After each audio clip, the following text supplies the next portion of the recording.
Boa noite, irmãos. Agora são 8h22, não é? Só para você saber. Eu vim 200 quilômetros para adorar com você nessa noite e não estou cansado. Espero que você também não esteja, tá bom? Eu não sei se eu preciso me apresentar, porque eu estou vendo um monte de... Estou em casa, não é? Mas o meu nome é Jean Clássico, que sou de São José, que foi embora daqui com 12, que morou num montão de lugar e agora mora em Morro do Chapéu. E sou irmão de Galeguinho ali, o mais velho, não é, Galego? E meu tio Noel, né? Meu tio que eu amo muito, tem Dinho ali na porta também, disse que ia trabalhar, mas está ali. Eu estou em casa, não é? Falando todo mundo, vou esquecer. Tem Jane, Toca, meu amigo de infância. E tem uma pessoa especial aqui para mim, muito especial, que é o irmão Zé de Maia, né? Zé, você... Sabe, esse rapaz, eu ando testemunhando dele por aí, porque quando eu tinha 10 e andava nas ruas de São José de sunga e descalço, um dia, numa quarta-feira à noite, tinha uma igrejinha, Nezinho, meu amigo, tinha uma igrejinha aberta ali, e tinha meia dúzia de crentes cantando um corinho, né, que é o Vem, Vem, Vem, Vem, e eu entrei ali de sunga com 9 para 10 anos, eu era um menino depressivo, ou com problemas na minha idade, já tinha uns problemas, era sonâmbulo, tinha umas situações difíceis na minha vida, e Zé de Maia me acolheu, isso já tem 41 anos, Zé pregava e cantava, e era uma coisa linda, não é, Zé? Que Deus te abençoe, meu irmão, Senhor Jesus possa te dar muita vida, muita saúde, e aí minha família, meus tios, né, Dinho era muito talentoso naquela época, e era um grande cantor também na igreja, e tio Noel, e todo mundo, veio eu, Galego, a raça toda, e estamos aí, caindo, levantando, mas seguindo o caminho em nome de Jesus. Eu quero agradecer à igreja de Novo Horizonte pela oportunidade, a mesa diretiva da igreja, né? Todos os departamentos, por tudo que aconteceu, por o convite, que Deus abençoe. Quero agradecer a cada irmão que está aqui nessa noite, que veio buscar algo, porque ninguém vem à casa de Deus para expectar. Nós viemos buscar, né? Quero agradecer a todos vocês que vieram. Nós temos visitas aqui também, me parece que há visitas, há visitante aqui. Se há visitante, por favor, levante a mão. Queremos agradecer muitas visitas. Deus abençoe a todos vocês. Quero dizer que não é por acaso que estão aqui. Não é por acaso que o telefone tocou, que o vizinho chamou, que o colega anunciou. Na verdade, nem há acaso. Deus é soberano, Ele está no controle. Então, tu está aqui porque Deus providenciou. Se Deus providenciou, então vai ter uma novidade para a tua vida nessa noite, em nome do Senhor Jesus Cristo. Nós estamos, durante essa semana, não posso me esquecer do meu amigo Gilson, meu parceiro, né? Toda vez que eu venho pregar aqui na região, eu quero que ele... grave esse momento, porque nós sabemos que nós não teremos os momentos, não é? Por isso que se filma as coisas. Nós nunca mais teremos um culto desses. Você não vai sentar do mesmo jeito, não vai adorar do mesmo jeito, não vai... vai ser diferente, porque a vida passa e você não terá mais esse momento. É por isso que a gente grava os momentos. Mas eu quero dizer que começou uma jornada espiritual, uma festa na igreja do Novo Horizonte, que começou num domingo, né? E já teve aqui os pastores, grandes homens de Deus, não é? E nós vamos continuar de hoje até sábado. Hoje à noite, amanhã à noite, sábado, sexta à noite, sábado de dia. E no sábado à tarde também teremos festa ainda na igreja de Deus aqui, amém? Eu quero dizer para você que vai ser tudo diferente sábado que vem na tua vida, se você acreditar e vier todo dia. Porque Deus, Ele é capaz de mudar as pessoas, Ele é capaz de curar os corações partidos, as vidas destruídas, a bagunça que existe. Deus é capaz de mudar a história, de curar, de libertar, de transformar. Ele pode fazer qualquer coisa. Então vem aqui todo dia e vamos fazer um trato em nome de Jesus. Não vem sozinho, não vem à igreja sozinho. Eu me lembro que eu era ministério pessoal uma vez lá na igreja de Morro do Chapéu, e eu fiz um desafio que era assim: ninguém vem para a igreja se não for com o outro do lado. E aí nós criamos o projeto Estrela, você e minha coroa, e todo mundo vinha com um. Todo domingo a gente tinha 40 membros, 40 visitas, 50 membros, 50 visitas. E a gente começou a batizar e foi uma bênção para a glória de Deus. Então eu queria que você fizesse esse trato com Deus aqui na presença dEle, que você não vai vir sozinho para a igreja amanhã, que você trará alguém com você. Muitos aqui são vendedor, não é? Para vender o produto a gente tem uma facilidade de argumentar, não é? Então argumenta para trazer a visita para a casa de Deus, para ouvir a palavra do Senhor. Tem tanta gente aí sofrendo, está na droga, está depressivo, está com síndrome do pânico, está doente, sem saber o que fazer, não sabe o futuro. Você precisa anunciar essa boa nova do Senhor Jesus Cristo na vida dessas pessoas.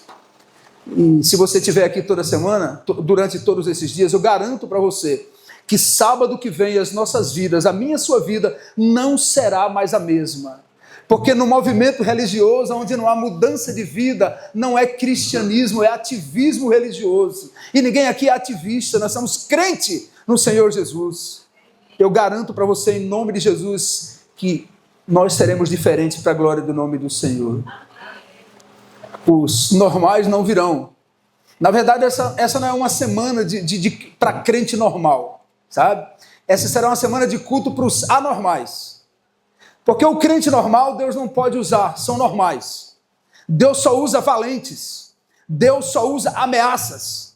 Deus só usa intrépidos. Deus só usa crente louco que tem atitude, que tem coragem. E é por isso que eu te digo, Deus vai dar respostas para cada um de nós durante essa semana, em nome de Jesus. Amém. Sei que a vida é difícil, tem tantos problemas por aí. Mas o adorador, ele é assim. O adorador, ele vê a oportunidade na dificuldade. Como que é isso? A vida do adorador, às vezes, tem sido tão difícil. Tem ameaça, tem problemas, tem filho que está na droga, tem filha na prostituição, o marido está dando trabalho, a esposa é bipolar, está sem saber o que será do mês que vem. Diante de todos esses problemas, ele vê uma oportunidade. Qual que é a oportunidade? A casa de Deus. Ele fala, nossa, eu estou cheio de tribulação, mas tem festa na igreja, então eu vou. E lá Deus vai me usar, e lá Deus vai dar resposta, e lá Deus vai mudar esse ambiente que eu estou, porque é isso que acontece quando viemos à presença do Senhor. Então o adorador, ele vê a oportunidade na dificuldade, e vem para a igreja independente dos problemas. O adorador compreende assim, o marido está ruim? Sim. A esposa está com problema? Sim. Os filhos estão dando trabalho? Sim. Mas Deus está mais interessado em mudar a mim do que mudar as circunstâncias. Deus está mais interessado em mudar você nessa noite do que mudar as circunstâncias. E quando Deus perceber durante essa semana que você já está mudado o suficiente para não se incomodar com as circunstâncias, aí Ele vai arrancar de você tudo que é ruim. Ele vai tirar de você tudo que te atrapalha, tudo que te atribula, tudo que te faz infeliz, porque Ele vai te honrar. Esse é o adorador. Vai ser feliz essa semana. Mas nós temos um outro perfil que é de observador. Como que é o perfil do observador? O perfil do observador, ele vê a dificuldade na oportunidade. Ele está bem, tem dinheiro todo mês, a família está com saúde, os filhos estão alinhados, está tudo fluindo bem, mas diante de tudo bem, ele vê dificuldade de sair da sua zona de conforto, de sair da frente da TV, da novela, do Jornal Nacional, dos filmes da Netflix, do WhatsApp o tempo todo, e ele vê a dificuldade na oportunidade, e ele não vem para a igreja. E ele não vai ser feliz, porque está perdendo uma grande oportunidade de comungar com o Senhor Jesus. Perdendo a oportunidade de comungar com o Espírito Santo de Deus, que está aqui. É interessante o zelo dessa igreja quando falamos do Senhor Espírito Santo, que é uma pessoa, que é real. Parabéns à igreja por essa visão, parabéns a você por isso. Mas há uma coisa que eu quero chamar a tua atenção nesse momento. Eu tenho um colega que o nome dele é Jean.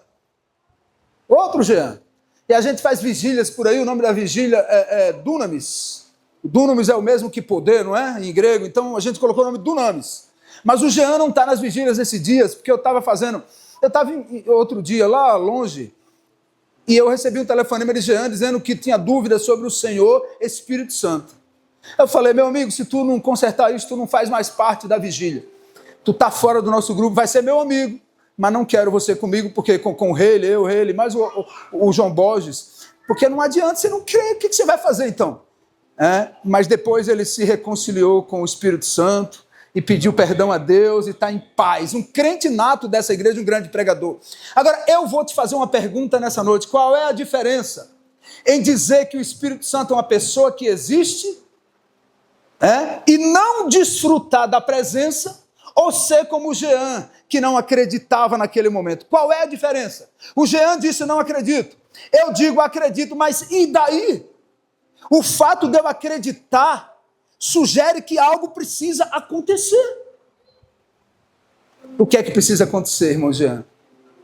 Se o Espírito Santo é uma pessoa, a terceira pessoa da Trindade, se nós estamos falando daquele ser que junto com Deus Pai, Deus Filho, Deus Espírito Santo, criou o universo há aproximadamente 6.000 anos atrás. Se eu estou falando daquele Senhor Espírito Santo que formou você, um boneco de barro, assoprou nas narinas, a palavra é neflesh, ele assoprou e deu fôlego de vida. Eu estou falando do Senhor Espírito Santo que tomou posse de Gideão. A Bíblia diz que Gideão era um covarde, o Espírito Santo de Deus tomou posse de Gideão e deu autoridade e poder, e ele pôde vencer 135.000 em uma batalha de 300. Eu estou falando do Senhor Espírito Santo, que um dia veio do céu e tomou posse de Maria, e gerou o menino Jesus, fruto do Espírito Santo. Esse Senhor está aqui hoje, aleluia. Oh, bendito seja a presença do Senhor Espírito Santo no nosso meio. Ele está aqui, dentro da congregação, visitando cada banco, circulando nas fileiras, querendo falar com o crente que acredita, querendo falar com o que tem sensibilidade espiritual, para compreender que há uma presença aqui. Foi mandado direto do céu e a Trindade, ou melhor, o templo, o tabernáculo celestial nos assiste nessa hora. O Senhor Yahvé Todo-Poderoso, o Deus Todo-Poderoso, está olhando para a tua face nessa noite, contemplando a mim e a você. Então, se tudo isso está acontecendo, eu não posso vir para o culto expectar, porque na verdade culto não se assiste, culto se presta, e você tem que prestar culto à Trindade nessa noite, você tem que adorar os céus nessa noite, você tem que compreender que a sua oportunidade é nessa noite. E você pode dizer: Senhor Espírito Santo, eu preciso disso, eu preciso daquilo, eu estou assim, estou assado, eu tenho isso, aquilo. Fala comigo, Senhor, porque Ele quer falar. A maior ignorância da igreja, ou de alguns, é chegar ao templo, passar 30, 40, 50 ou 1 hora no culto e sair do jeito que voltou, sem a convicção que o Senhor Espírito Santo está aqui. Há igrejas por aí que se o Espírito Santo sair daqui às 8 da noite, ela nem vai perceber, porque não tem a consciência que ele chegou. Mas o Senhor Espírito Santo de Deus está aqui. Aleluia, bendito seja o nome do Senhor. Eu queria que você, nessa hora, eu vou te dar 30 segundos para você fechar os teus olhos e falar com o Espírito Santo de Deus. Conta para o Senhor Espírito Santo onde é a tua dor. Ele é o remédio, confia no Senhor. Fala para Ele do que você precisa. Diz para Ele como que Ele pode te ajudar hoje. Fala qual é o teu problema. Fala qual é os teus sonhos. Fala o que você precisa, por favor. Fala com Ele. 30 segundos para você falar com o Senhor Espírito Santo que está presente aqui nesse lugar.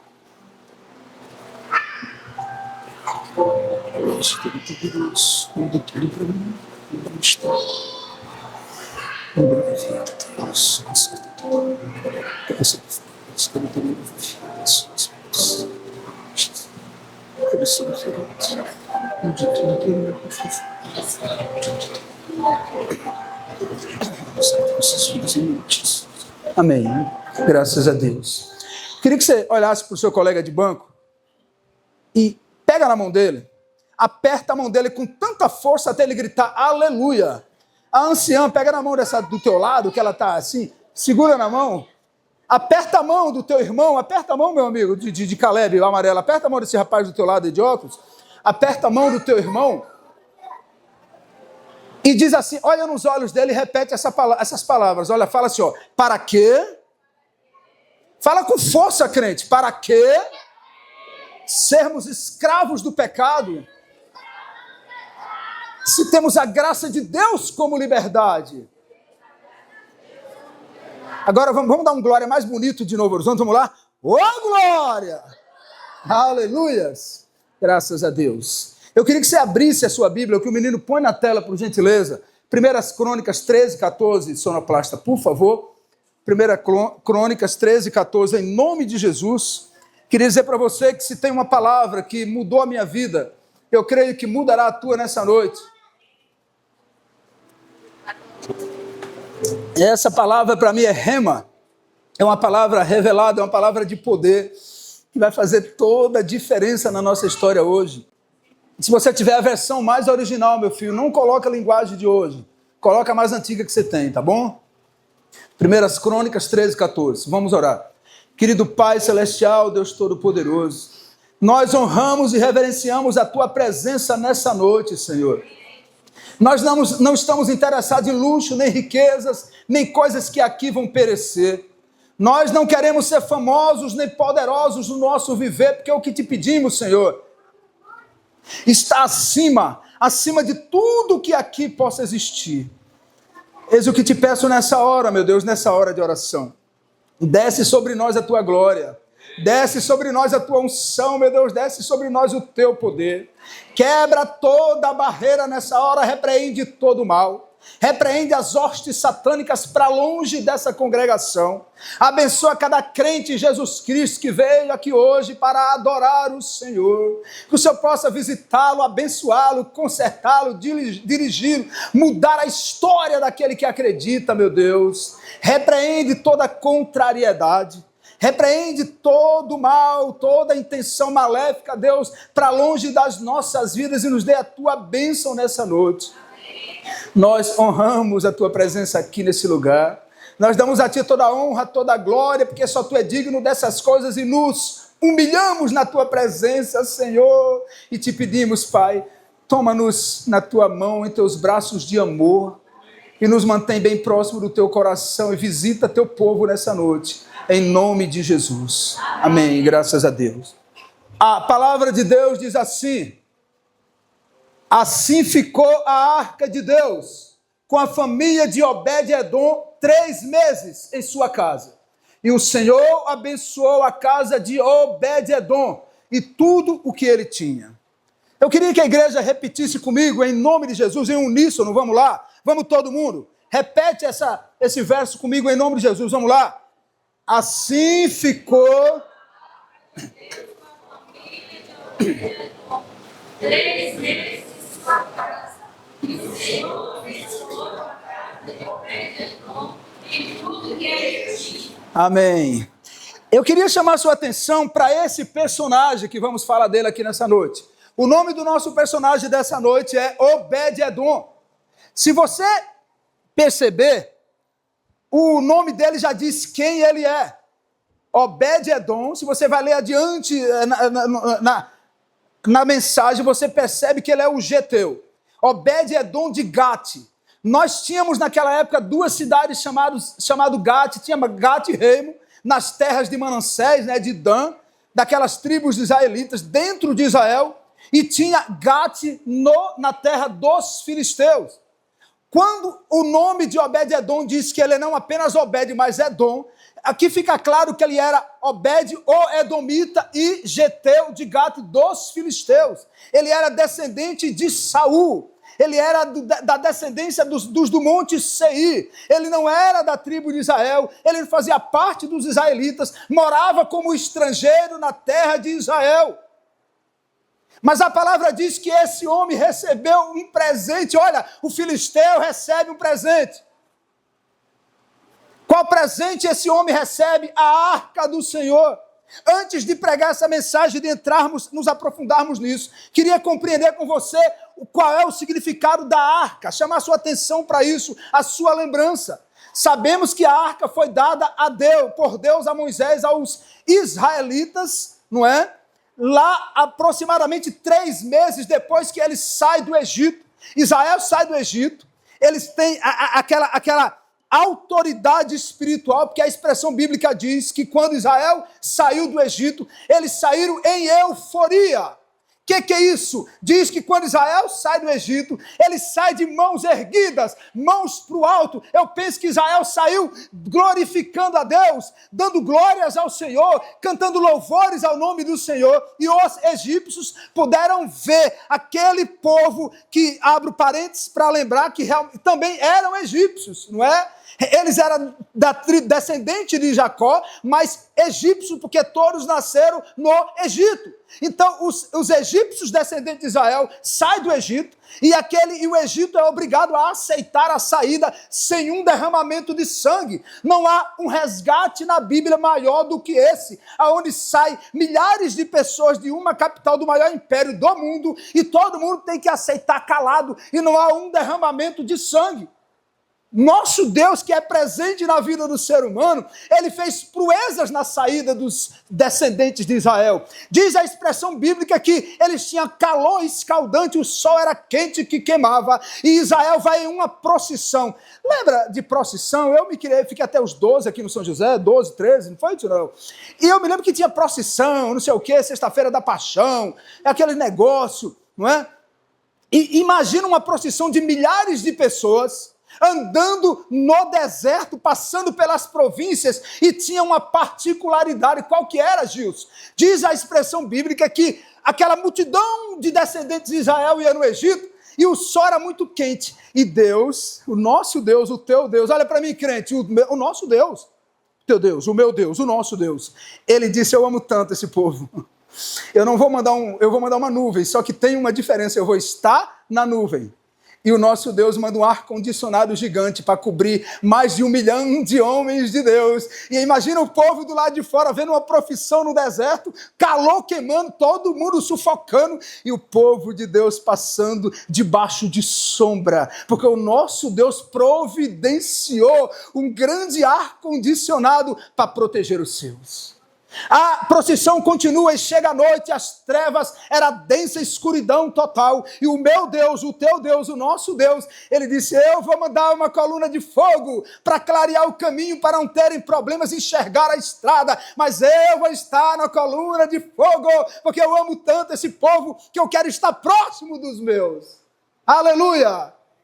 O povo de Israel vai viajando, chega em frente ao Mar Vermelho, e ele encontra agora uma situação difícil. De um lado, uma montanha que ninguém consegue subir, do outro lado, um deserto de areias movediças que ninguém consegue andar. Atrás vem Faraó com seu exército para atacar. Na frente tem o Mar Vermelho, e eles estão encurralados. E o nosso Deus, o teu Deus, o meu Deus, ele faz mais uma proeza linda. Se você for dar uma olhada, vai descobrir que o lugar onde Israel atravessou o Mar Vermelho tem 300 quilômetros de largura.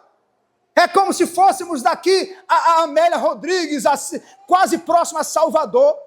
Os historiadores antigos dizem que Israel passou aproximadamente 15 dias no meio do Mar Vermelho com crianças e meninos para atravessar 300 quilômetros com muros de água amarrados no centro do Mar Vermelho. Está lá hoje para você verificar. 3.040 metros de profundidade. Aleluia! Deus abriu 300 quilômetros e o povo de Israel passa em terra seca, dorme no meio do mar, se alimenta no meio do mar, adora no meio do mar. Oh, Deus tremendo, esse é o Deus dessa igreja, esse é o nosso Deus. Bendito seja o Senhor. E aproximadamente depois de tantas proezas, Deus olha e diz: eu tenho mais por vocês. Eu quero estabelecer agora um símbolo que vai simbolizar a minha presença. E vocês terão sempre junto de vocês a minha presença. Se estiver triste, vem para a minha presença. Se estiver alegre, vem para a minha presença. Se estiver desanimado, vem para a minha presença. Se estiver enfermo, vem para a minha presença. Não importa o teu problema, não importa a tua situação, venha para a minha presença que você receberá a vitória. Você precisa compreender nessa noite, em nome de Jesus, que Deus não tem preferidos. A visita que está aqui é de Deus. O membro batizado que está aqui é de Deus. O que veio pela primeira vez é de Deus, é criatura de Deus, filho de Deus, tem o DNA de Deus. E aproximadamente 3 meses depois de ver nuvem de ar-condicionado, ver coluna de fogo, ver mar se abrir, Deus diz: eu quero tanto que vocês entendam que eu amo vocês e que eu estou dia a dia com vocês. que eu vou estabelecer um símbolo como minha presença eterna com vocês. Agora Deus manda Moisés construir algo lindo. O que é que ele manda construir? A Arca da Aliança. O que é isso? A Arca da Aliança era um caixote que media 69 centímetros de altura, 69 de largura, por 1,12 m de comprimento. E Deus manda Moisés pedir para alguém fazer esse caixote de madeira de acácia. E dentro do caixote ele manda colocar 3 itens. Primeiro item que Deus manda colocar dentro do caixote: as tábuas da lei. Deus manda fazer uma arca da aliança, e dentro da arca, o primeiro item que ele coloca, as tábuas da lei. Deus diz assim: olha, quem estiver na minha presença não anda confundido. Quem estiver na minha presença tem direção certa. Quem vier à minha presença tem norte, tem mudança de vida, tem salvação, porque aqui há lei na minha presença. Segundo item que Deus pede para colocar dentro daquele caixote chamado arca: o cajado de Arão que floresceu. O significado de cajado na Bíblia significa poder para vencer guerra e reinar. Deus diz assim: quem estiver na minha presença tem direção na vida, porque tem palavra. Quem estiver na minha presença tem autoridade espiritual. Eu não quero ver crente com medo, porque quem estiver na minha presença tem cajado para vencer guerra. Eu não sei porque que tem crente na igreja que vive medroso. Já percebeu? Eu ando por aí, tem uns crentes que são os mais covardes do mundo. Tem medo disso, tem medo daquilo, tem medo da zika vírus, tem medo da coronavírus, tem medo não sei de quê, tem medo, tá fazendo dezenas de exames antes de acontecer, com medo de uma doença surgir. Ele quer achar a primeira doença, antes da doença achar ele. É um medo, uma sombra, um negócio troncho. Eu não sei qual é o problema. Porque na palavra de Deus é clara que nós seremos vitoriosos. É certo que vivemos em um mundo de problemas, em um mundo de pecado, mas é certo também que Deus está presente para nos livrar dos problemas. E é por isso que eu não consigo pregar se não for de vitória. Porque tem pregador por aí que gosta de fazer o culto da derrota. É porque estamos assim, estamos assados, nada acontece, é desse jeito, nada muda, tudo é igual. Eu não entendo assim a Santa Bíblia. Eu vejo um Deus de vitória. Eu nunca vi Deus desejando uma maldição para um crente. Você já viu? Eu nunca vi Deus dizendo: tu vai ser um lascado, um atribulado, um derrotado, um passa-fome, um idiota. Eu não vejo. Eu não vi Deus fazendo isso, a não ser para os inimigos de Deus. Eu só vejo Deus enunciando bênção. E qual o problema então? Se tem tanta bênção na Bíblia e eu não experimento bem? Sabe qual é o nosso problema como adventista do sétimo dia e como crente, como seres humanos? É que nós vivemos em um mundo secularizado, onde passamos muito tempo falando uns com os outros e pouco com Deus. E é por isso que parece utopia quando se fala de poder, quando se fala de vitória, porque nós temos uma relação muito grande com o mundo e muito pequena com Deus. E é por isso que parece doideira falar essas coisas. Mas eu quero te dizer para você que você foi criado para se relacionar com Deus. Quando eu prego em África, eu já disse para você que os templos lá é tudo grande, de 3, 4 mil pessoas. Eu quero que você ore por mim, né? Estamos indo agora em janeiro com um convite especial. E teremos um congresso grande, onde terá mais de 20 mil pessoas reunidas. Será uma grande festa, onde será entregue também as coisas de vocês, os presentinhos que vocês deram com tanto amor. Vai ser filmado lá e compartilhado com vocês. Mas por que será que os cultos da África têm tanta gente? Por que será que os cultos da África têm tanto... Eu vejo em África Deus curando. Eu vejo coisas loucas que eu vou contar para vocês aqui no meio da semana, que eu vejo Deus fazendo lá. Por que está difícil fazer aqui? Sabe qual é o problema dos africanos, irmãos? É que eles não têm uma televisão, a maioria. 3 mil pessoas na igreja, 1.000 vai almoçar, 2.000 fica dentro da igreja, abre a igreja às 7 da manhã e vai para 7 da noite, tomando uma taia de suco de milho, que eles chamam de mucua, verifica isso, e toma mucua o dia todo. Por que não vai para casa? Porque só tem uma alimentação por dia, o nome é almojanta. Ele almoça e o mesmo é a janta. Então tem dia que o almojanta é meio-dia, 3, é 7, porque eles não têm o alimento que você tem. E essas pessoas não têm um celular, um smartphone como o seu, não tem agora esses iPhones aí que você está migrando para ele, não é? Não tem os fashions, não tem a moda, não tem as idas, não tem as vindas, não tem o salão para alinhar você. Então é fácil adorar a Deus quando você não tem opções. Eu me lembro do Brasil ou da Bahia quando era pequeno, quando eu não sou mais criança, aqui em São José, quando eu tinha 10, 11, eu me lembro que eu morava em uma área lá, não é? Lá para aqueles lajeiros ali, e eu vinha de sexta e sexta-feira comer um pão, uma queijada de coco na padaria como que era o nome do Edgar? Zé de Edgar, não sei o que ali, que tinha padaria. Não era... eu ia comer o pão. O pão era uma coisa do outro mundo, de 8 em 8 dias.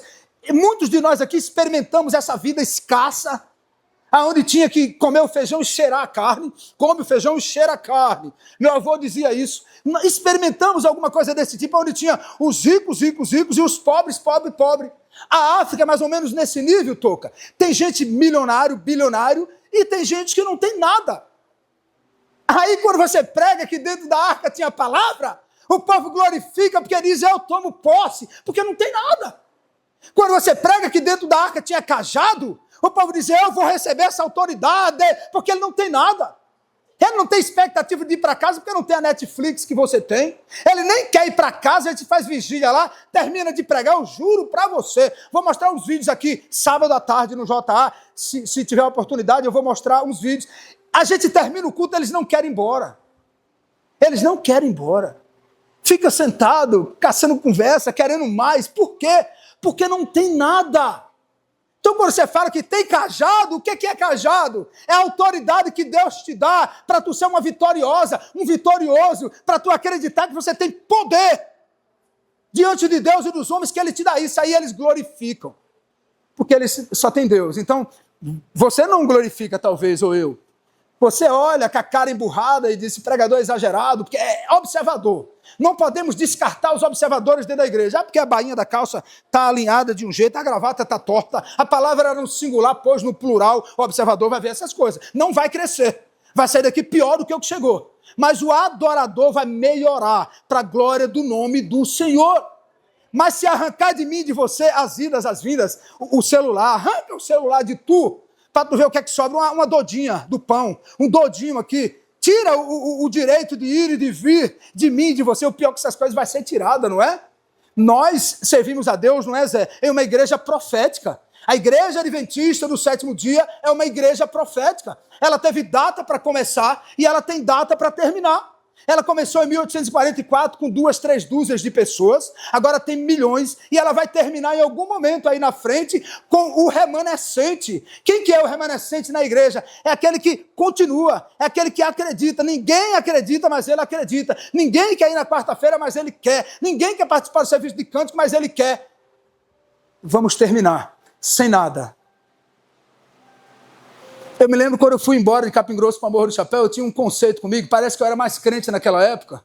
Eu dizia assim lá em Capim Grosso, olha, vou para Morro do Chapéu, eu tenho uma propriedade lá, e é muita mata, muitas árvores grandes, cachoeira. Vocês ainda vão precisar da minha roça no dia do refúgio, porque aqui está tudo destiorado, aqui não tem lugar de se esconder. Eu falava isso aqui, sabe? Uma coisa assim da boca, de passagem da boca para fora, mas o fato é que vai chegar o dia que nós vamos ficar sem nada. Vai chegar o dia que vai tirar de você o dinheiro, vão tirar de você a tecnologia, vão tirar de você a ida, a vinda, o teu trabalho, vão roubar de você tudo aquilo, essas bênçãos financeiras que Deus te deu. E quando tirar de mim e de você, você vai descobrir que Deus é incrível e você vai querer amar a Ele, porque nós somos assim. Nós só nos lembramos de Deus quando estamos no perigo. Tinha um samba do carioca chamado Bezerra da Silva, que dizia que nós só se lembra de Deus quando está no perigo. O ser humano é assim. Deus tem sido recurso na vida de um montão de gente aqui. Recurso. Nós não verbalizamos isso, mas vivemos como se fosse assim. Porque se eu fizer uma pergunta e dizer para você, o que você vai fazer amanhã? Você vai dizer, bem, amanhã eu levanto, faço o meu devocional, eu acho que você faz. E aí você sai, agora eu vou ter que trabalhar. E tem gente que tem um orgulho de dizer, eu tenho 2 trabalhos. Outros dizem, eu não vou à igreja amanhã porque eu vou estar trabalhando. E ele sente um orgulho, estou trabalhando. Satanás colocou numa esteira e bota a mulher e os filhos para comprar, e ele para trabalhar, atribulado para manter as contas, e ninguém tem tempo para Deus. Nós temos tempo para tudo, para os amigos, para os negócios, para o celular, para a internet, mas não temos tempo para Deus.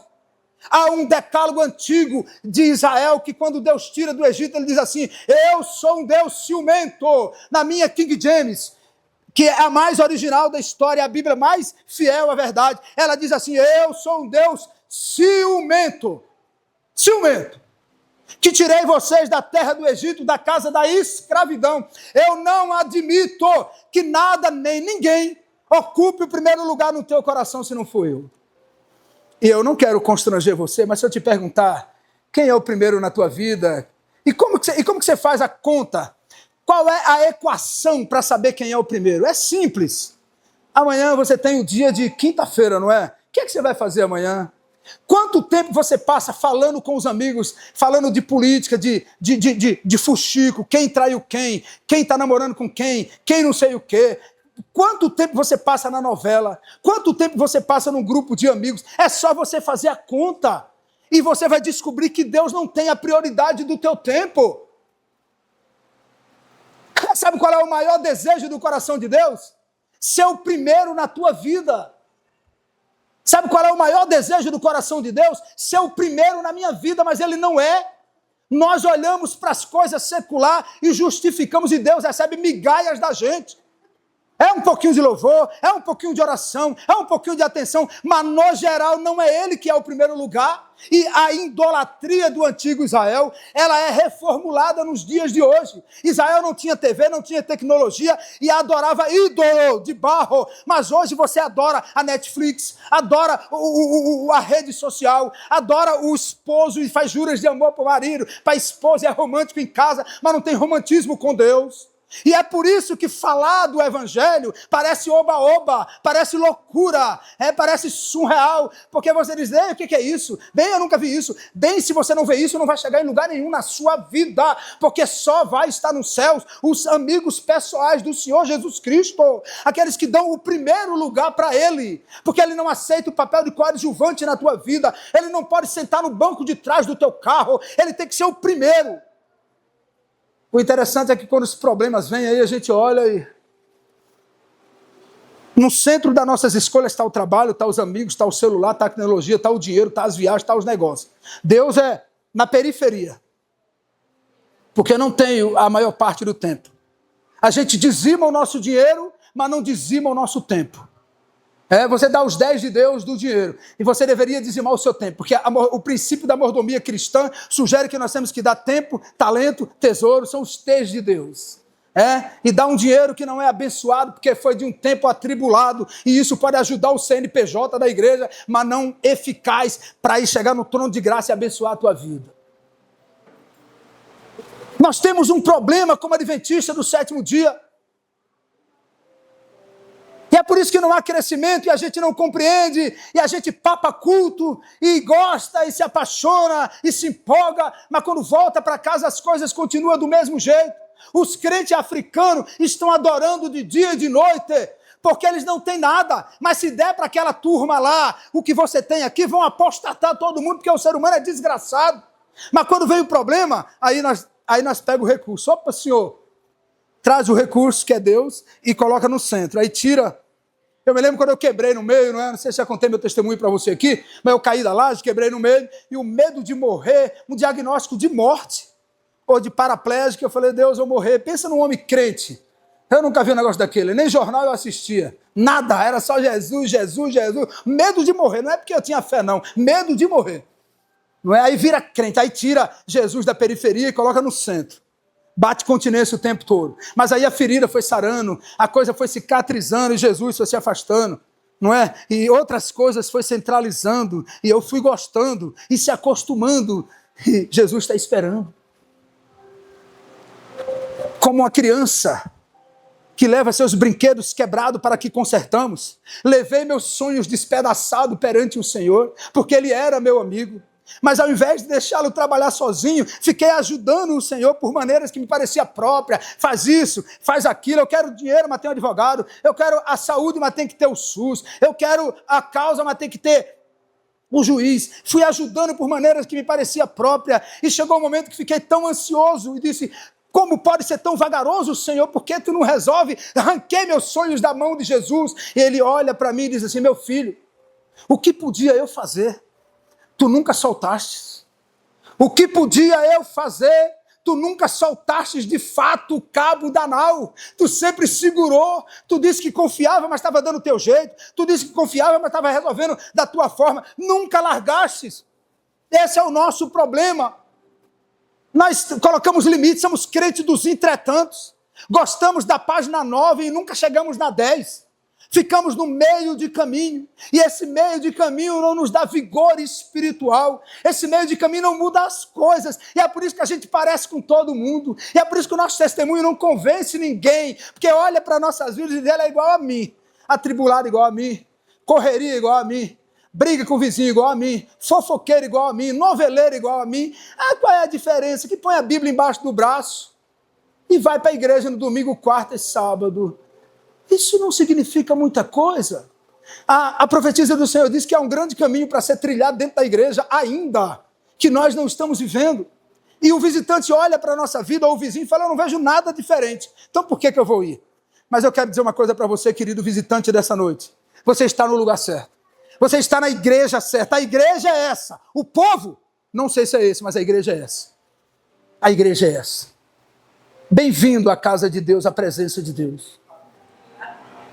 Quando Deus instituiu a arca do Senhor, aleluia, foi para dizer para você que há uma luz no teu caminho, para dizer para você que a tua esperança pode ser renovada, para dizer para você que os teus caminhos podem ser clareados, para dizer para você que tudo pode ser novo todo dia, meu Deus. É só querer, é só acreditar, é só dizer para Deus que quer experimentar e vai se surpreender com o que o Senhor Jesus fará. Terceiro item que tinha dentro da arca do Senhor: primeiro, palavra, poder de salvação. Segundo, cajado, poder para vencer guerra e reinar. E terceiro, maná, poder de provisão. Sabe o que é que Deus manda te dizer? Olha para mim, eu já estou cuidando com o tempo ali, que eu não quero cansar você. Olha o que é que Deus diz assim, ó: se tiver na minha presença, tem salvação. Se tiver na minha presença, não vai passar fome. E Deus não está falando da fome espiritual apenas, tio Noel, está falando da fome física também, porque Ele colocou o maná, o item, Jane, que apodrecia se catasse no sábado. Tinha que catar todo dia, mas dentro da arca durou centenas de anos, um jarro cheio de maná que não apodreceu. Vou te contar essa semana que o nosso Deus é tão forte e eficaz. E eu tive o privilégio, não sei se já falei isso, de comer maná. Na África, Zé, em um ambiente, em uma visita que fizemos a uma fazenda da igreja de Noel, nós tivemos o privilégio de ver maná caindo do céu, para a glória do nome do Senhor, e experimentar o pão do céu. Deus é tremendo, Deus é real, irmão. Não dá para desconsiderar essa presença, não dá. Dentro da arca tinha 3 itens maravilhosos, que dava condição a Israel. Em cima da tampa da arca tinha 2 querubins, anjos querubins, um de frente para o outro. E o povo de Israel, o que é que eles fizeram? Um tabernáculo, e eles colocaram essa presença de Deus dentro do tabernáculo. O que era o tabernáculo, igreja? Uma igreja móvel, uma igreja móvel. A Israel parava aqui, a igreja parava. Israel seguia, a igreja seguia. O tabernáculo era uma igreja móvel, onde a presença de Deus estava estabelecida. Israel passou 40 anos no deserto, e apesar das derrotas dos que não acreditaram, houve vitória na vida dos que acreditaram. E eles passavam por cima, nada os intimidava, eles eram vencedores. O tempo passou e em 1450 a.C., Josué morre e a presença de Deus é colocada de lado. Depois da morte de Josué em 1450, nós enfrentamos aí um período dos juízes que durou 360 anos, de 1390 a.C. até 1030 a.C.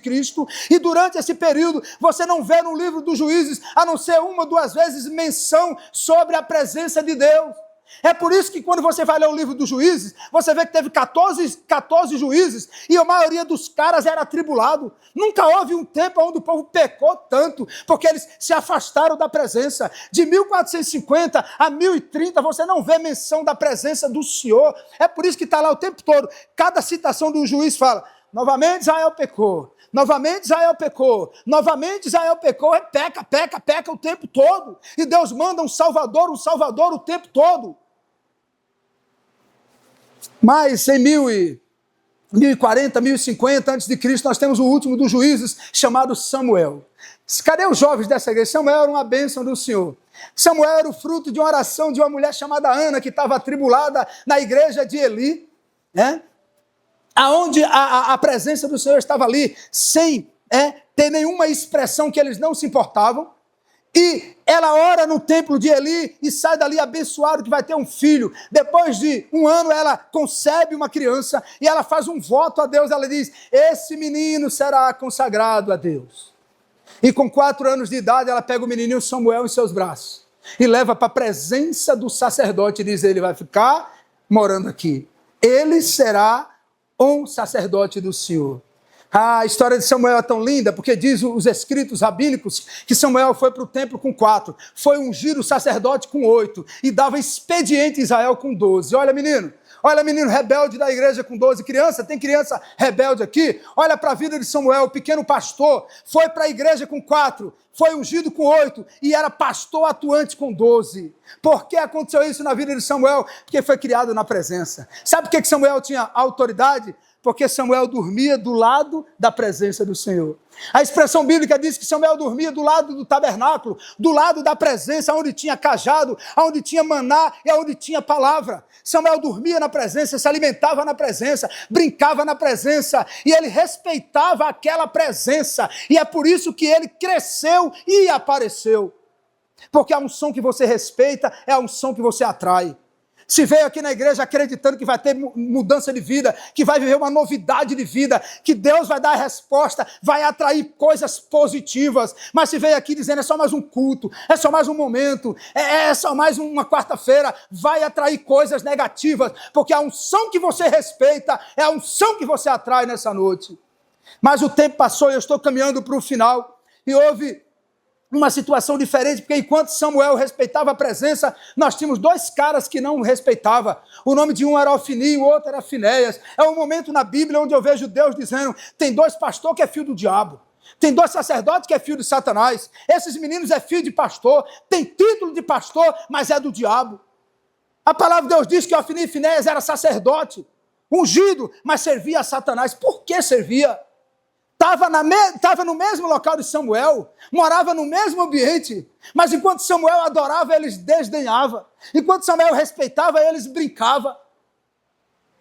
A expressão bíblica diz que Ofni e Finéias se prostituía na presença de Deus.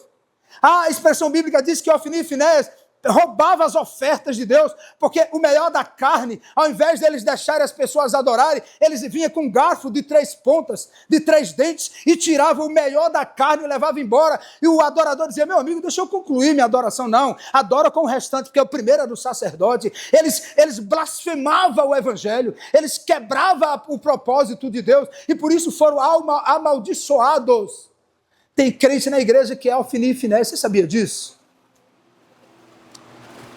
Como que é os crentes Ofni e Finéias na igreja? Ellen White diz que vai ter um monte de adventistas, isso é para os adventistas, que não vai para o céu. Nossa, ela diz assim, tem um monte de crente que congregou, que não matou, que não roubou, que não adulterou, que não fez nada demais, mas não vão morar no céu. Vai ser queimado por Satanás no lago de fogo e enxofre. Por quê? Aí ela diz, olha, porque eles não souberam se comportar na presença de Deus. Tem crente que vai para o inferno porque não soube adorar. Tem crente que vai para o inferno porque não soube se comportar, não respeitou a presença. Como que é isso, Jean? Sabe, querido, hoje nós não precisamos adulterar na presença, porque o adultério já está aí. Nós andamos na igreja por aí, onde as irmãs aparecem aqui na frente com roupas decotadas, com roupas que marcam os detalhes do seu corpo, não é? Que denunciam o seu corpo e, consequentemente, estão traindo o seu marido, porque o adultério ele se caracteriza quando você se torna um instrumento de cobiça na vida de outro. Cheio de irmãs por aí que andam, e quantos apelos já vi de pessoas dizendo assim, irmão, vou parar de ir para a igreja, porque a gente está no mundo e vê a situação do mundo, mas quando chega em algumas igrejas por aí, nós encontramos uma situação igual. Estava fazendo um aniversário de uma igreja no mês passado, e era uma festa tão linda, uma igreja grande. E para minha surpresa, eu fiquei decepcionado, porque diante do amor da Irmandade, tinha um grupo de senhoras tão amorosas, de jovens senhoras, e elas faziam parte do serviço de cântico aqui na frente, fazia parte do trabalho do tabernáculo.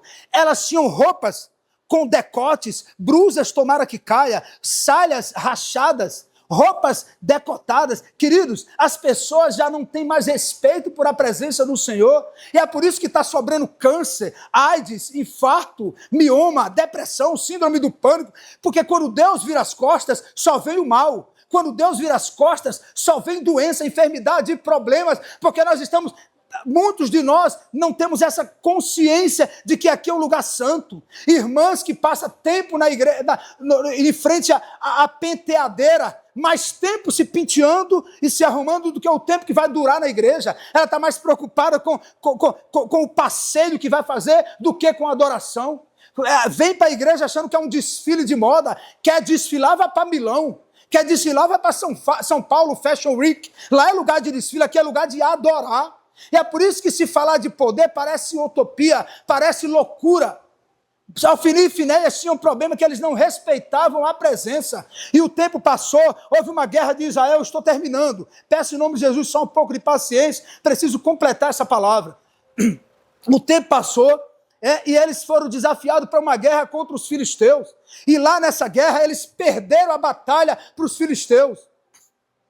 E no meio do desespero, eles disseram: que faremos, israelitas? E alguém lembra e diz: tem a presença, está lá no templo de Eli, a arca está lá, vamos lá buscar. Porque Israel vinha com ela e ganhava toda a guerra. Ninguém ganhava para Israel porque tinha presença, tinha cajado, poder de autoridade. E eles vão lá e roubam a arca das mãos de Samuel e de Eli e levam para o meio do arraial. A palavra de Deus diz que quando a arca da aliança chega no meio do arraial dos israelitas, diz que eles davam tanto grito, ficaram tanto eufóricos, diz que eles ovacionaram a presença de Deus, que o arraial dos filisteus começaram a se desesperar. Está na Bíblia, lê em casa essa história. E eles disseram: o que é isso? O Deus de Israel baixou no acampamento? Estamos perdidos, filisteus. Estamos derrotados, gente. Mas os oficiais filisteus disseram para Israel: força, filisteus, vamos lá, porque senão seremos escravos de Israel. E diz a expressão bíblica que eles foram na guerra e venceram Israel, mataram a maior parte, os outros correram desesperados, e como se não fosse suficiente derrotar Israel, eles roubaram a presença. Derrotaram Israel, levaram embora a presença do Senhor para onde, querido? Para Asdod, para o centro dos filisteus. E lá em Asdod, Gilson, eles tinham um templo grande, e o templo, ele servia a um deus chamado Dagon. O deus dos filisteus, o nome era Dagon. E diz que Dagon tinha um templo proeminente, grande, gigante, e a estátua de Dagon tinha 4,5 metros de altura. Imagina isso. Dagon era um diabo de 4,5 metros de altura. E sabe como que era Dagon? Uma curiosidade: ele era peixe, dos pés até o ombro ele era peixe, e do ombro para cima ele era homem, uma espécie de diabo de sereia masculina, se é que eu posso dizer assim. Peixe dos pés até o ombro e homem do ombro para cima. Esse era o Satanás chamado Dagon, que era o deus a quem os filisteus adoravam. E no templo de Dagon está lá proeminente, imponente, com 4,5 metros de altura, e vem a presença de Deus, e quando o filisteu rouba, ele coloca no templo. Imagina essa cena comigo: Dagon lá com 4,5 metros de altura, a presença aqui, um caixote que tinha 3 itens maravilhosos dentro, que era cajado, que era maná e que era a lei. E diz a palavra que eles foram para casa e deixou lá dentro da igreja de Dagon com 4,5 metros, a arca, um caixote, Gilson. E eles vão para casa no outro dia de manhã, quando eles chegam, eles encontram Dagon caído, com a cara no chão, na presença de Deus, com a cara quebrada. Porque onde Deus está, diabo tem que respeitar. E eles levantam Dagon, colam os pedaços e falam: talvez dissessem, não vamos interpretar mal, o vento bateu no nosso Deus, vamos recuperar o nosso Deus. E coloca Dagon de pé e volta para casa. No dia seguinte eles voltam no templo, os filisteus encontram Dagon caído novamente, com perna quebrada, braço quebrado, cabeça quebrada, totalmente destruído, porque quando a presença de Deus chega, não há potestade, não há principado, não há feitiçaria, não há bruxaria, não há macumbaria, não há nada que resiste à presença do Senhor na vida de um homem e de uma mulher que confia nesse Deus. E como se isso não bastasse, houve uma grande pestilência na nação dos filisteus. Diz que eles começaram agora a ter câncer. Morria gente de câncer em Asdod, levava a arca para outra capital, morria. Passaram por 5 capitais e morrendo gente. O câncer era tipo hemorroida, uma coisa esquisita. Diz que era tumores como a hemorroida que matava pessoas e morria pessoas, e houve uma grande mortandade na nação filisteu, porque eles não consideravam a presença de Deus, e a presença de Deus estava praticamente em um inferno, e lá Deus manifesta o seu poder. Como se não bastasse os tumores de hemorroida, eles tinham também uma peste de ratos. A Bíblia diz que eles tinham ratos. A mulher chega para abrir o guarda-roupa, rato. Vai cozinhar o feijão, a panela cheia de rato.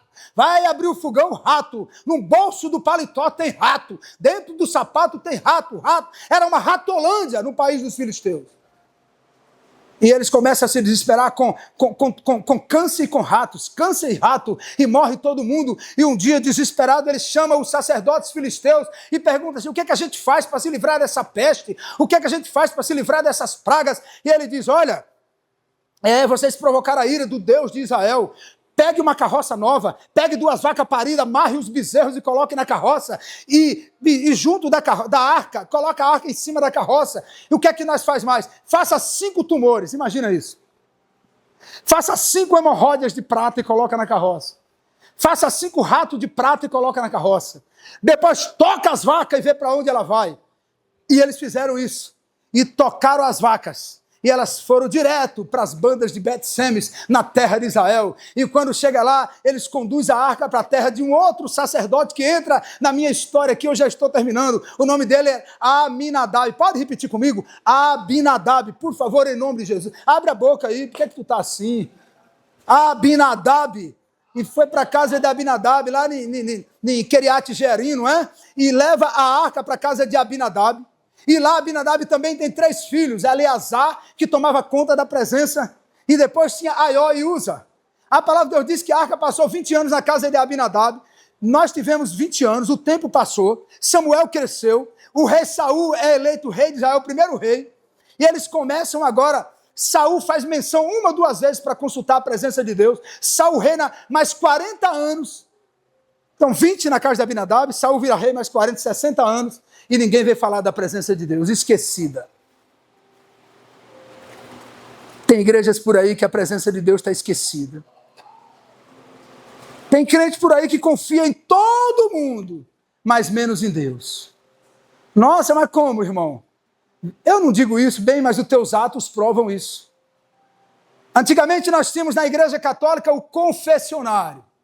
Como que era isso? Meu avô confessava, não era, Tio Noel? Padrinho, meu avô e padrinho. Ia lá dizer para o padre os problemas dele. Entra o evangelho. Zé de Maia prega dizendo que confessar é pecado. Ele vira crente. Mas aí o tempo passa. E agora, depois de 30, 40 anos, algumas décadas, o crente entende assim: bem, nós precisamos arrumar um jeito de ganhar dinheiro. As faculdades precisam funcionar. O MEC entrou.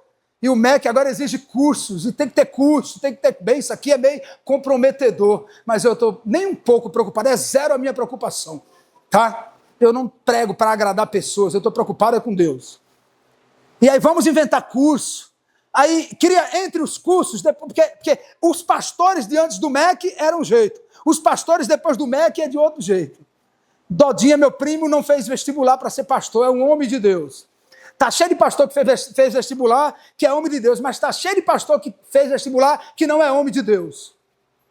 Quem diz isso? Você, Janão? Ellen White diz isso. E por que você diz? Porque eu vi também. Houve um tempo que eu abandonei minha empresa, você sabe que eu mexia com pneus aqui, eu achei que eu ia ser pastor. Eu fui lá e fiz vestibular, ainda fiquei um tempo no IAN, depois desisti, porque eu vi que os caras que tinha lá não tinha perfil. Falei, um cara desse com um pedaço de papel de 27 por 18 vai vir aqui na minha igreja dizer que é meu pastor. Olha o modelo desse homem, olha a veste desse cara, olha o perfil desse olha o comportamento dele. Não é? Então veja, nós tínhamos mais ou menos essa situação. E isso deixa a gente meio assim. Eleazar e Ofni e Finéias, ele era mais ou menos assim. Uns pastores que não eram pastores. E a igreja de hoje está meio assim. Distraída, sem a presença. Quando Israel leva o tabernáculo de Deus para o arraiá. Eles tinham uma ideia, ele falou, peraí, se a presença funcionou com o outro, vai funcionar comigo. Mas lá eles acabam de descobrir que a palavra de Deus é uma espada de 2 gumes. Ela mata e ressuscita. E Deus serve para um, serve para outro. Não serve para outro, porque tem uns que respeitam, outros não. Israel não respeitava e queria tirar saldo onde não tinha colocado. Se Israel não tinha depositado saldo, mas queria tirar de onde não depositou. Ah, estou com perigo, vem Deus. Deus não trabalha para você, filho. Passamos o dia todo dando alimento à besta fera, falando o que quer, vivendo o que quer, olhando o que quer, e queremos receber a glória de Deus numa noite de culto. Tu vai receber essa semana, em nome de Jesus, mas precisa se consagrar. Precisa consertar o altar para ver a glória de Deus manifestada. Tem gente que vive na igreja sem a presença. Ofni e Finéias passaram 60, ou melhor, Aió e Uzá, passaram 60 anos na presença e não compreendia o que podia acontecer. Eu faço uma pergunta para você. Você vê alguma menção bíblica sobre a igreja de Abinadab? Você vê alguma expressão dos 60 anos na casa de Abinadab e a arca, se aconteceu alguma coisa? Você tem alguma coisa para me contar? Não há na Bíblia, não há nos escritos rabínicos, não há nas histórias adicionais, não há nada que fale que 60 anos a presença de Deus na casa de Abinadab aconteceu alguma coisa, aconteceu nada, zero. Ellen White diz que muitos se perderão na igreja porque não souberam se comportar na presença. A tia Ellen, como eu gosto de chamar, ela era tão criteriosa que ela diz assim, ó, quando terminar o culto, saia ordenadamente do culto. Eu quero que os diáconos organizem a fila, porque cada um tem que sair com um pensamento positivo em Deus para não perder a bênção final. Ela tinha tanta ciência que um culto era de renovo, que se não tivesse bênção durante o sermão, durante a adoração, tinha uma bênção na saída. Isso é a igreja de Deus. Mas os tabernáculos de Deus hoje parecem vazios. Parece que nós viemos aqui adorar templos e paredes, bem. A igreja é um ambiente político-social, é homem manipulando homens. Mas nós estamos falando de um Deus de glóbulos, de neurônio, de entranhas, de sangue, de carne. É o Senhor Espírito Santo que está aqui dentro, gente. Pelo amor de Deus, Ele está aqui. E nós temos problemas. Mas aí o MEC entrou e tem que inventar curso para ganhar dinheiro. Vamos inventar um curso e entre eles aparece um de psicologia. Se tem algum psicólogo aqui, psiquiatra, não fica com raiva de mim, não. E se estiver chateado com o que eu vou colocar, coloca a culpa no autor. Porque há uma expressão bíblica que diz que o nosso psicólogo é o Senhor Jeová. A ausência da presença tem roubado o gozo da salvação da maioria das pessoas. Nós vivemos por aí dando legalidade ao diabo. É um detalhe hoje, é um detalhe amanhã. Por que essas legalidades existem? Porque alguns de nós estamos afastados da presença. E aí quando nós não respeitamos a presença de Deus, respeita do homem. Criaram o curso de psicologia. E quem criticava a igreja católica lá atrás, agora está fazendo igual aqui na frente. Porque é o psicólogo cristão. Aí você vai lá na mesa do psicólogo, isso está virando uma moda, e chega lá e fala, porque meu cachorro, porque minha mulher, porque meu vizinho, porque o menino jogou a bola, porque jogaram pedra na minha porta, porque não sei o quê, meu gato me deixou deprimido.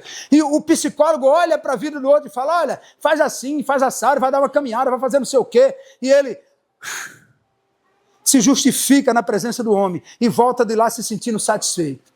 O tempo passa, 2, 3 meses depois, a vida bombardeia esse indivíduo e ele não tem a presença, não respeita a Deus, não tem a consciência de que Deus pode fazer tudo.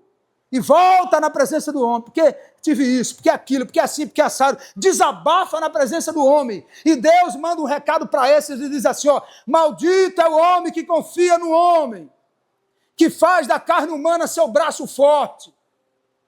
Deus não está falando de tu emprestar dinheiro, não. Está falando é da tua confiança, de deixar, de dobrar um joelho e compreender que a oração é a força mais poderosa da terra. Não tem nada que aguenta a oração. Vou te contar essa semana coisas incríveis que aconteceram, que eu vi por conta de orações. Mas nós preferimos conversar com o homem. Esse é o vazio, é o eco, o vácuo que está dentro da congregação. Eu estou pregando aqui, estou me cansando, mas depois você vai dizer assim, mas eu não estou nem aí, esse dodinho é meio exagerado. Não precisa de tudo isso, não. Não gostei, não tá bom, não precisa vir. Só vem quem gostou. Estou preocupado com o número. Eu não andei 200 quilômetros para vir aqui brincar com você.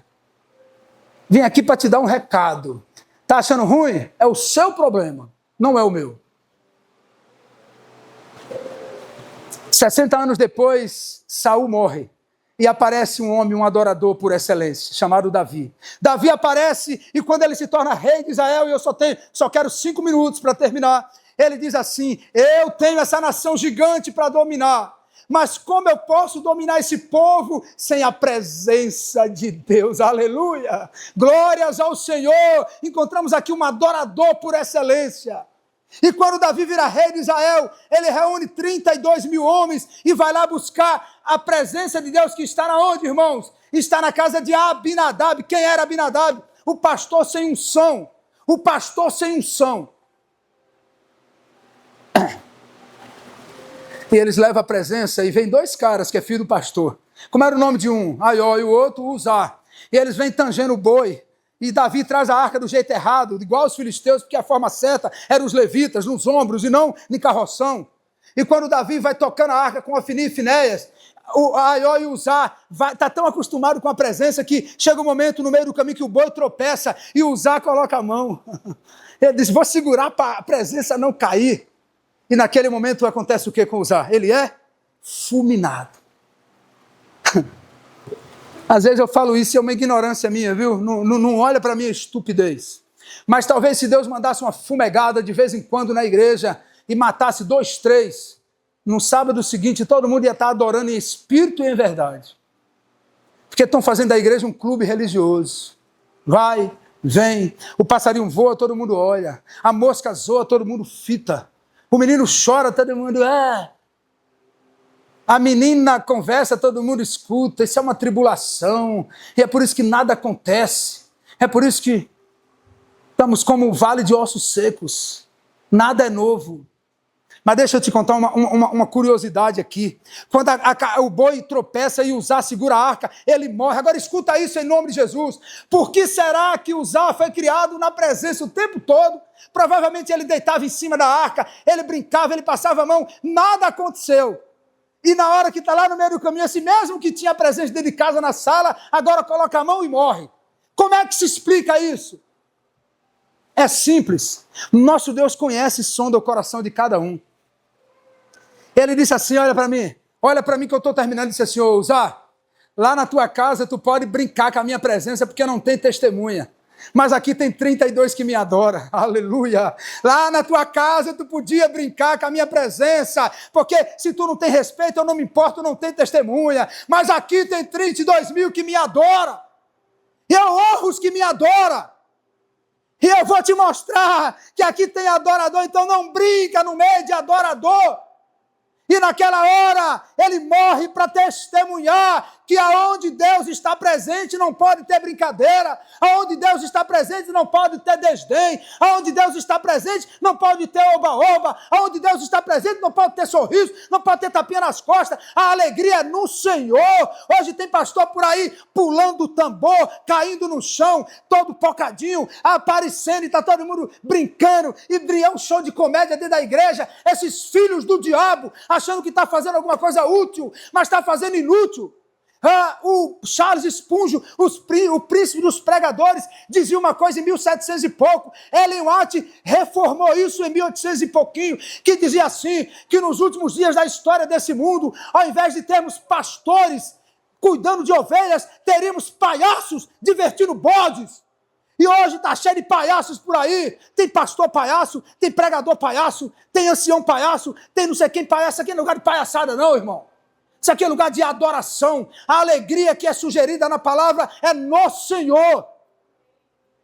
Está cheio de homens de Deus dentro da igreja, mas está cheio de homens que não são de Deus dentro da igreja. Não coloco uma palavra generalizada aqui. Mas se nós não tivermos discernimento espiritual para saber o que é de Deus, o que é de Baal, nós vamos nadar e vamos morrer na praia e não vamos chegar a lugar nenhum. Vamos brincar de crente. Estou dentro da igreja, respondo 7 todo sábado, leio a lição da escola sabatina. Se Jesus vier, eu estou ok. Que ok, irmão? Cristianismo e salvação não se baseiam no que você faz, mas em quem você conhece. Cristianismo e salvação não se baseiam no que você faz, mas em quem você conhece. As boas obras te tornam moral, mas moralidade não te torna justo. Justiça, Jesus, não encontraremos justiça fora dele. Deus naquele momento mata Uzá para mostrar que a tua brincadeira pode ir até certo ponto, mas vai chegar um momento que o ambiente não cabe mais a brincadeira. Vai chegar um momento que tem adorador e você precisa saber o que você está colocando ali. Fique em casa com as tuas palhaçadas. E Davi agora se assombra com a morte de Uzá, ancião. E ele diz, eu não posso levar a presença para minha casa porque está perigoso. Ficou com medo da presença do Senhor. E agora eu finalizo com o meu personagem principal, Obed-Edom, o geteu, um edomita, que está na beira da estrada. Diz uns escritos adicionais que Obed-Edom morava na margem da rodovia, Gilson. Como aqueles caras que moram no caminho de feira de Jacobina, naquela faixa de domínio, que planta mandioca, que tem uma casa de tábua, com as teias enferrujadas. Obed-Edom era um cara desse tipo. Morava na margem da rodovia, não tinha recurso, não tinha relacionamento, não era do país, andava meio ali de cabisbaixo, e um momento, uma meia-noite, aparece algo que mudaria a vida desse homem. Que é que aparece? A carruagem real bate na porta de quem? De Obed-Edom, e ele olha e bate continência para o rei de Israel, e há um mandato para Obed-Edom, para o edomita, para o geteu, para o filisteu. Qual que é o mandato? Fala, meu amigo, essa é a presença de Deus, esse é o tabernáculo do Senhor, essa é a arca da aliança,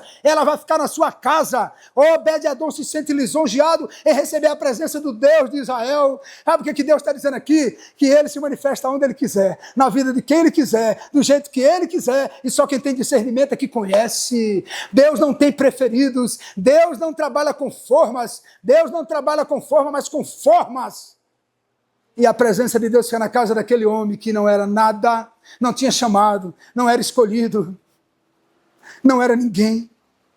Tem um Obed-Edom aqui essa noite, que não se sente ninguém, todo mundo diz que é o pior, diz que não vai vencer, diz que é escandaloso, é escandaloso, deita para dormir, tem um buraco no coração que é do tamanho de Deus, está se sentindo um peixe fora d'água, tem aqui.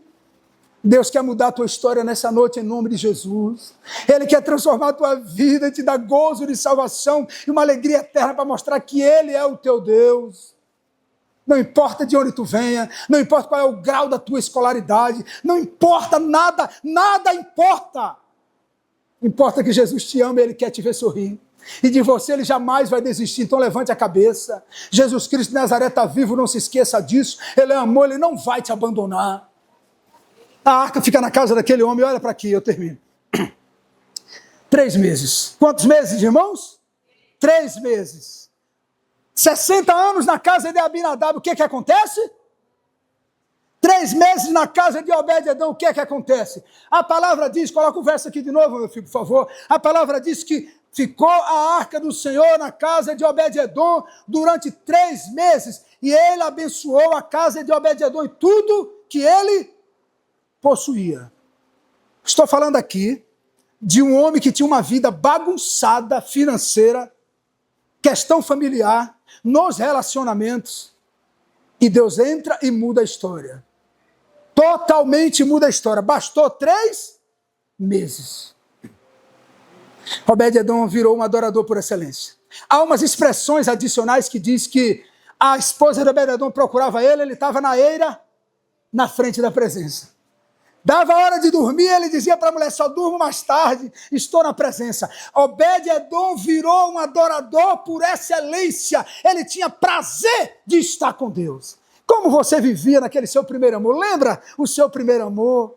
Quando começou tudo, você não queria saber de apontar defeito, de aplaudir qualidade, não estava interessado em ser um fariseu dentro da igreja, você tinha uma conexão direta com Deus, era Deus e eu e Deus, sabe, nada mais interessava, é isso. Obed-Edom vivia um primeiro amor, adorando ao Senhor. E sabe o que é interessante? Que na casa de Obed-Edom virou uma igreja, porque as pessoas de Israel vinham ver a arca do Senhor na casa de Obed-Edom, e ele virou pastor durante 3 meses. Deus usa um filisteu para ser pastor durante 3 meses. Depois de 3 meses, a fama de Obed-Edom cresce, porque ele tinha uma mulher estéril. Diga comigo, estéril. Obed-Edom tinha uma mulher que não vai ler a Bíblia e vai ver os escritos adicionais para não dizer que eu estou mentindo. Obed-Edom tinha uma mulher estéril. E aí diz, olha, rei Davi, a mulher do homem engravidou. Aleluia. Obed-Edom morava na beira da estrada. Isso aqui não, eu conjecturo essas questões, mas tu pode provar isso. Olha, olha, rei, Obed-edom comprou aquela fazenda que ele morava de frente, virou o dono da fazenda. Olha, rei, Obed-edom agora tem ovelhas, tem bodes, tem camelos, tem jumentos. O homem ficou o quê? Rico. A presença de Deus, quando chega na vida do crente, abençoa em todas as áreas. Essa história de que crente tem que ser pobre, lascado, dificultado, lá, Deus é dono da prata, do ouro, das minas, dos diamantes, de tudo. Deus é dono de tudo. Ele não está dizendo que você precisa demandar isso, não. Se ele quiser, ele te dá. Se ele não quiser, ele não te dá. Mas Deus é capaz de te abençoar no financeiro. Porque ele é o Deus, dono da prata e do ouro. Todas as áreas Deus pode abençoar. E eles avisam a Davi que Obed-edom enriqueceu, que Deus abençoou. E 3 meses depois, Davi vai buscar o quê? A arca do Senhor. Quando chega lá com uma caravana de pessoas, levando da forma certa, ele agora, Obed-edom entrega a arca ao rei Davi, ele diz uma palavra, que diz assim: rei, a minha vida era uma bagunça. Quando o Senhor chegou aqui, eu não tinha nada. Quando o Senhor chegou aqui, eu não tinha esperança nenhuma. Quando o Senhor chegou na minha casa, a minha vida era vazia. Eu não sabia o que fazer. Era um vazio e solidão que tomava conta dos meus dias. Mas depois que o Senhor veio morar aqui, tudo mudou. Depois que o Senhor veio morar aqui, abençoou o útero, o ventre da minha esposa. Depois que o Senhor veio morar aqui, abençoou a minha vida financeira. Depois que o Senhor veio morar aqui, Ele me deu paz na alma. Depois que Deus veio morar na minha casa, Ele mudou tudo. Ele mudou minha história. E agora, ó rei, o Senhor está retirando a presença de Deus daqui. E eu estou satisfeito com Deus. Mas eu queria fazer só um pedido. Olha o pedido de Obed-edom. E eu termino. Queria fazer um pedido para você, ó rei.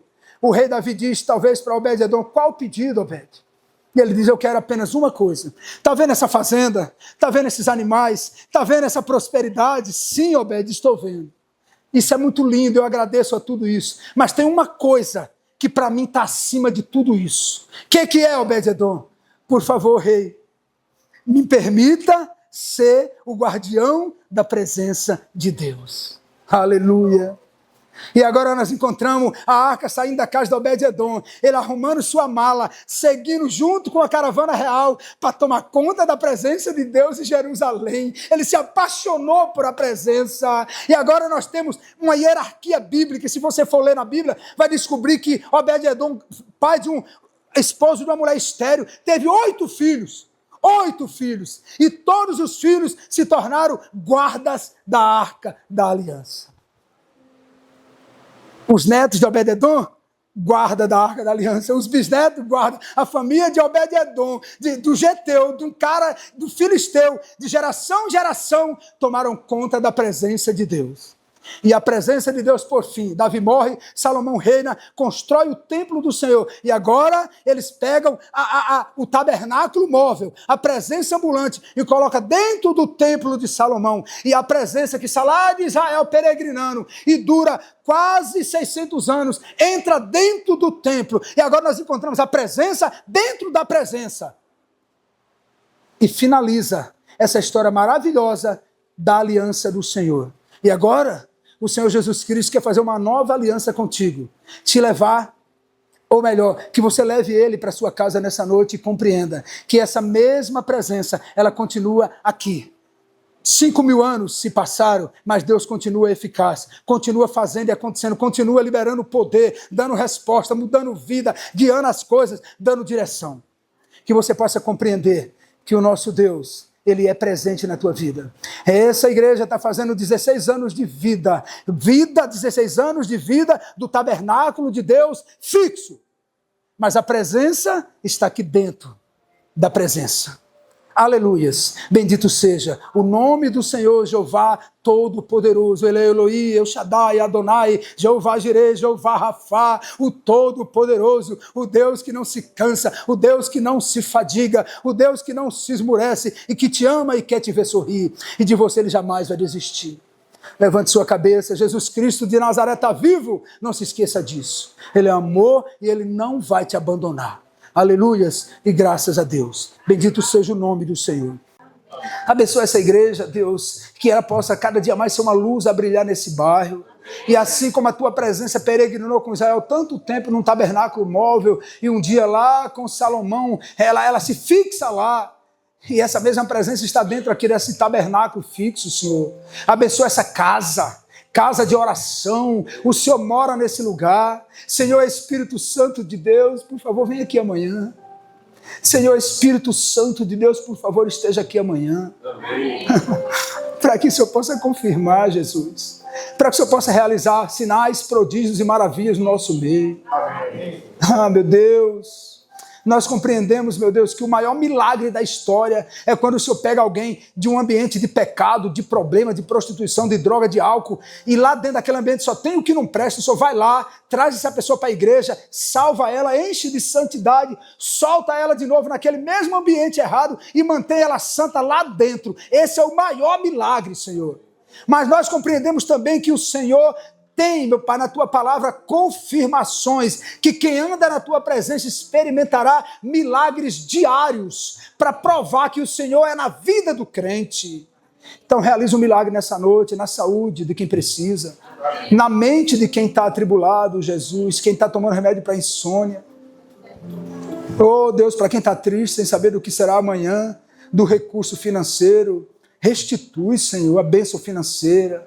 Em todas as áreas da vida, Deus, traz bênção e prosperidade na vida dos teus filhos.